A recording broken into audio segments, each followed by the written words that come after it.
Welcome to the Italian Wine Podcast. I'm Cynthia Chaplin, and this is Voices. Every Wednesday, I will be sharing conversations with international wine industry professionals, discussing issues in diversity, equity, and inclusion through their personal experiences working in the field of wine. If you enjoy the show, please subscribe and rate our show wherever you get your pods. Hello and welcome to Voices. I'm Cynthia Chaplin, and today I'm honored to have Professor Vincenzo Russo on Voices. He's a professor of consumer psychology and neuromarketing at IULM University in Milan, and he's a member of the scientific committee for the Milan Expo in 2015. But for our purposes today, he is the author of a fascinating book called Communicating Wine: Applied Neuromarketing Techniques, which takes an in-depth look at how to be effective in the area of wine communication. So welcome to the show, Vincenzo. Thank you so much for giving us your time today. Thank you. Thank you for your invitation. Well, I had a really interesting time reading through your book. It's a fascinating study of what works and what doesn't work in the world of wine marketing. What got you interested in looking into the wine sector in particular? So when I talk with my student about the wine marketing area, I talk about a very big area interested by psychological, sociological, religious aspect. So it's very important to analyze the wine marketing strategy with a different approach respect to other kind of consumption, because there are a lot of meaning, psychological, sociological, religious aspect that we need to consider when we analyze the wine marketing strategy. So with our instrument, we analyze this field with a very new approach, with the neuroscientific approach. And we analyze two different things that is very important in this sector: the technical indication about the wine and the emotional aspect. And in particular, this aspect is very important for non-expert drinkers. So in this case, they use a lot the emotion that a label can produce, or the values that you can communicate with your website. For them is very important. So we have two different areas of analysis, and I think in this sector is very important to the emotional one. It's so interesting because a lot of wine consumption is very personal and very emotional on many levels. Can you explain to our listeners what constitutes an emotional response, and how can wine marketing generate an emotional response for consumers? Yeah, this is a very important question, because when we talk about the emotional aspect, we think that the emotion is a variable that can change our our decision-making process.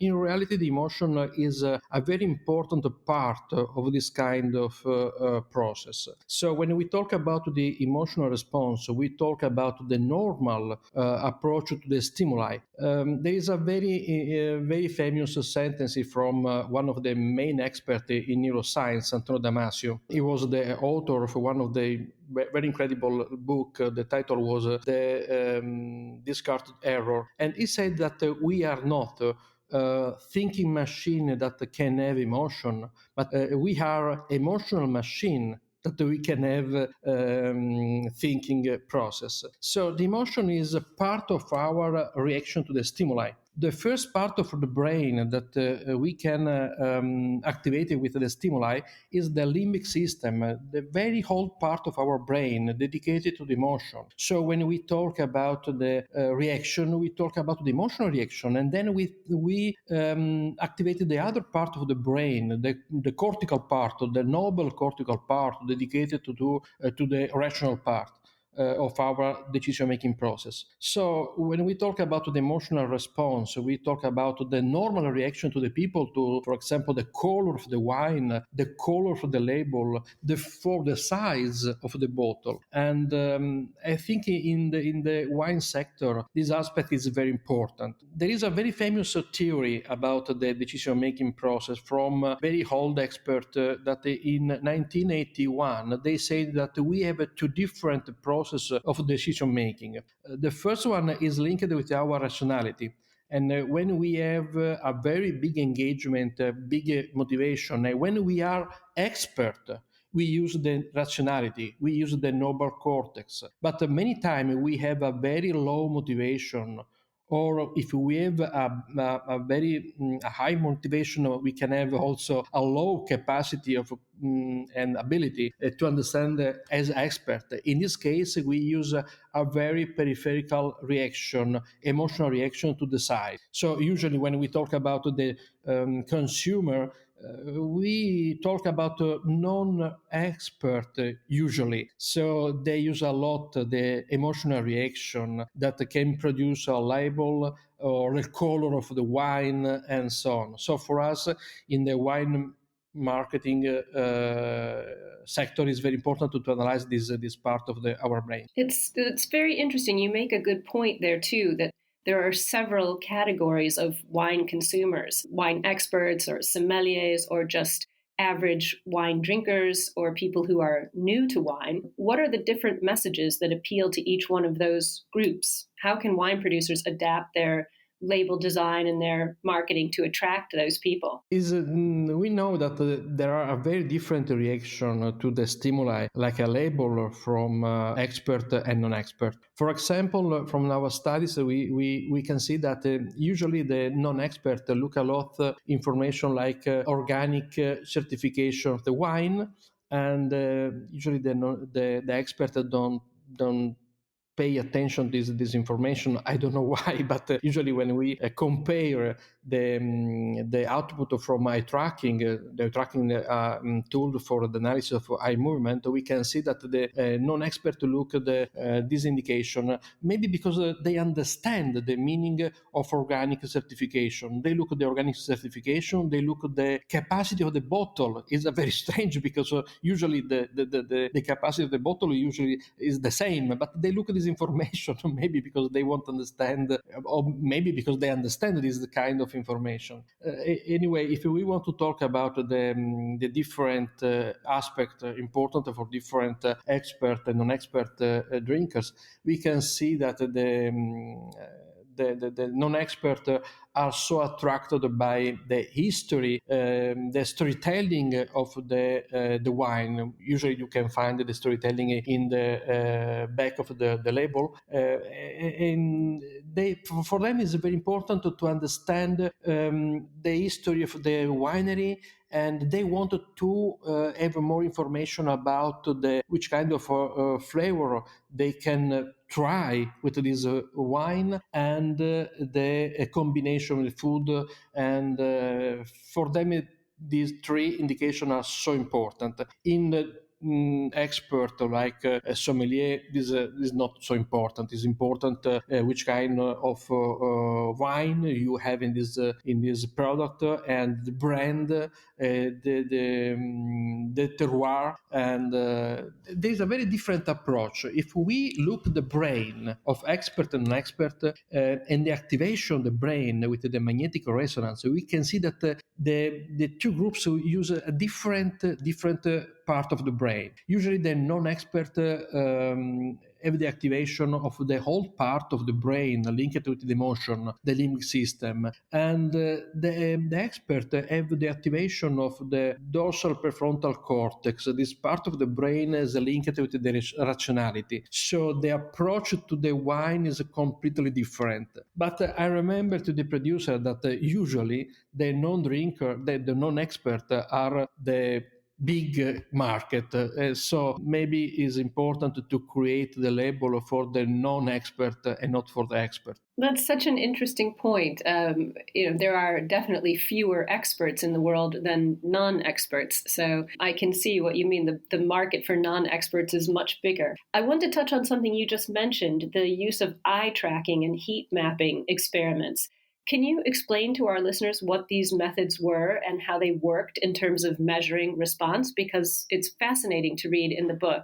They can't see the photographs that you put in there, but if you could describe to us how that technology worked and how you came to these conclusions. Yeah, the eye tracking is really a very easy tool for us because it's a very old instrument. Of course, now is a more sophisticated instrument for the analysis of the eye movement.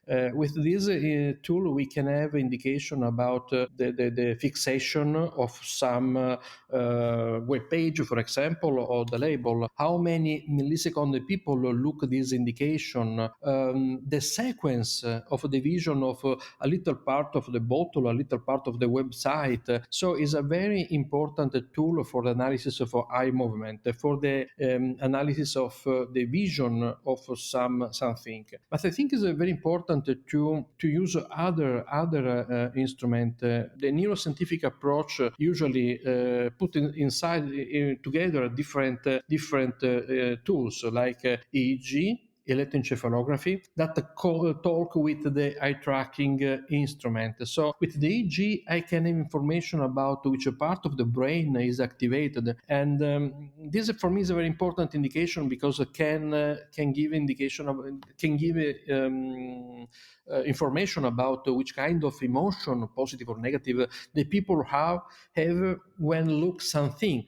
So the EEG, the electroencephalography, talk with eye tracking, and if I use other instrument like evaluator of our skin conductance, heart rate, I can have also information about the intensity of the emotion. So the eye tracking is a very important tool for the analysis of the eye movement, but I think it's very important to have also indication about our brain, thanks to the EEG, electroencephalography, and our body, thanks to the other instrument for the analysis of respiration, heart rate, and skin conductance. The neuromarketing approach now is a very strong approach to the analysis of the emotion of the people. And there is a very famous sentence from one of the main experts in communication of the last century that can explain why we have to use this kind of instrument. The name of this expert is David Ogilvy, one of the main experts in advertising. And he said in 1963 a very interesting phrase. He said that the problem that we have when we wanted to understand a little more about our consumer is that the consumer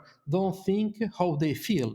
They don't say what they think and they don't do what they say. So it's very difficult to have the real indication from the people with a questionnaire interview and focus group about their real emotion. So we needed to use other instruments for the emotional analysis like EEG, like the analysis of skin conductance, of course eye tracking for the analysis of the eye movement. That's so interesting. I've heard similar things said before about surveys and questionnaires, that people won't tell the truth even if they're anonymous because they don't want to be seen as being uneducated or not having a good palate.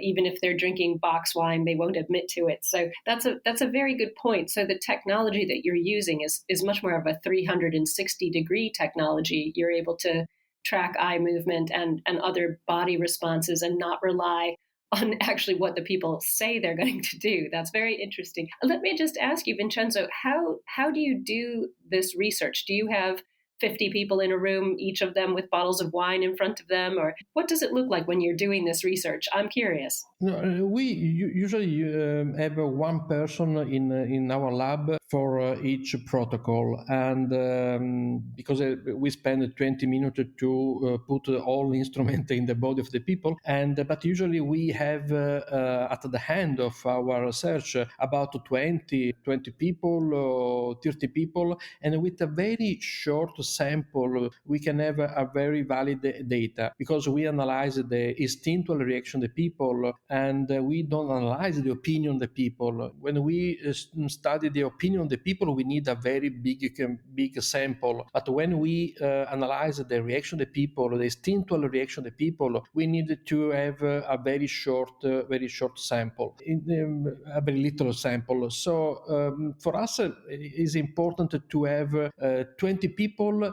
But I remember you that we have a different reaction, instinctual different reaction from a man and a woman, and from people old and young people. So with 20 people for each subgroup, we can have a very valid data about the emotional reaction. But usually we have one person every time for the analysis. For example, in order to analyze the website or the reaction to the taste of the wine, the color of the wine, and so on.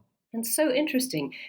Who is commissioning this research? Do wine producers come to you, or is it sort of a government body or a wine regulator? Who asks for this research? Because it's absolutely fascinating. Usually we work a lot with a very big company or a consortium, because they have they have the sensibilization to spend money for the research. We work with very famous wineries and with a big company like the food field. There is a Lavazza, for example, or Carlsberg, Heineken, a very big company that spend a lot of money for communication, and they want to have more indication about the quality of the communication, the quality of the advertising, for example. But sometimes we worked also with little small companies. For example, a small company from the Langhe for a new communication of a bottle for Barolo, and because there is a very new generation, young owner that can understand the potentiality, the power for this kind of approach. So the cost of this approach is not so big, is not so high. So usually the cost is 10% of your investment. 5% is a very little part, but you are more indication about the quality of the efficacy of the communication. Absolutely, and I think you've just hit on something really interesting. The younger generation tends to understand technology better and trusts technology more. So they're comfortable with using it, and I think they're comfortable with the findings. So that's a really interesting point, that young wine producers or younger people in the business are really open to using this kind of research. I think that's also fascinating. I just wanted to ask you, in your opinion, sort of what area of marketing is the most important, according to the research that you've done? Is it websites or social media, or just simply the label by itself? What has the biggest impact? What generates the most response from the consumers in the lab? But usually, I think it's important to have a very complex strategy for communication. It's very difficult to say that the website is more important than the label. I think it's important to have a very complex strategy, able to put together on the same direction the website, the social media marketing, and so on. But sometimes this approach depends on the target. If my target is only the people in a store, maybe it's better to invest money in a good bottle, a good label, and so on. But I remember you that the people usually love to have more information. So after the purchase of one bottle, maybe they go inside the website for in order to have more information about the winery. So it's very difficult to say that which is the main area where it's important to invest money. There is also an important consideration about the social media marketing. Many people say that we have the social media marketing, and then when you look at the social media marketing, you can find only Facebook page without new information, new news. I think it's very important to have a professional approach to the social media marketing. Yeah, well, I think the concept of layering communication is really important. Not everyone tunes into the same sort of communication. I know that I don't follow Instagram the way that my 20-year-old children do. So I think that's a very good point, that there's no one solution to marketing and communicating, especially in wine. What advice would you give to producers seeking to sort of improve the impact of their marketing and generate more sales? What would you advise them to do? I think in particular in Italy, more producers spend a lot of time to produce a very good product. And now I think it's very important to spend time, money, and effort for the good marketing strategy. I think it's very important to have a very clear indication about the target, about the best strategy, and I think it's very important to invest in professional expert inside the company, inside the binary, expert in communication, expert in marketing. Many times I found different producers that they said, yes, the communication, my son is expert in communication because but it's important to have a son with a professional competencies in this area. And we are working a lot with our master in food and wine communication in order to improve the capacity, the ability of the people in this field. For example, we have this master only for communication with 500 hours of lesson about marketing communication, and usually we need more hours. So the field is so big. We have a digital marketing, we have a traditional marketing, we have the events, we have the different approach, advertising and so on. It's very important to have one expert in this area, not the son. Definitely. I think people tend to forget too, wine is not like a t-shirt. A lot of time and effort goes into making wine. So once you've invested all of that in your soil, in your technical abilities in the cantina, in all of your harvest, you definitely should be putting some money into actually selling the wine. So I think you have a good point there. Probably your son shouldn't be running that, absolutely.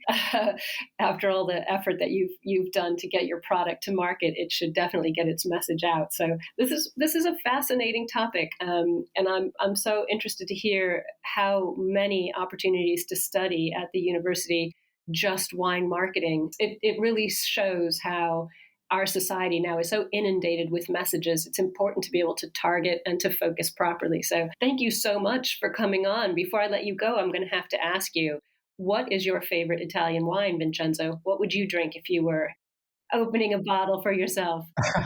I love Sicilian wine, and for me the best wine, the white wine, is from Baglio del Cristo di Campobello Laudari. It's a Chardonnay with a little bit more wood. It's very, very, very nice, very, very good. Perfect.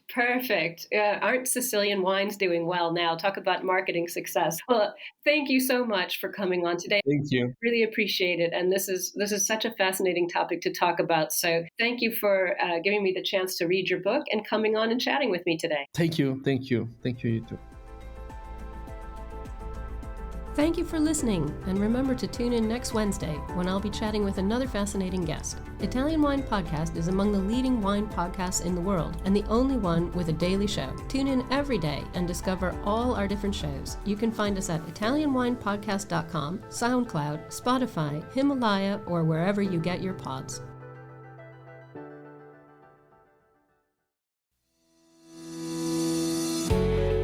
Hi guys, I'm Joy Livingston and I am the producer of the Italian Wine Podcast. Thank you for listening. We are the only wine podcast that has been doing a daily show since the pandemic began. This is a labor of love and we are committed to bringing you free content every day. Of course, this takes time and effort, not to mention the cost of equipment, production, and editing. We would be grateful for your donations, suggestions, requests, and ideas. For more information on how to get in touch, go to ItalianWinePodcast.com.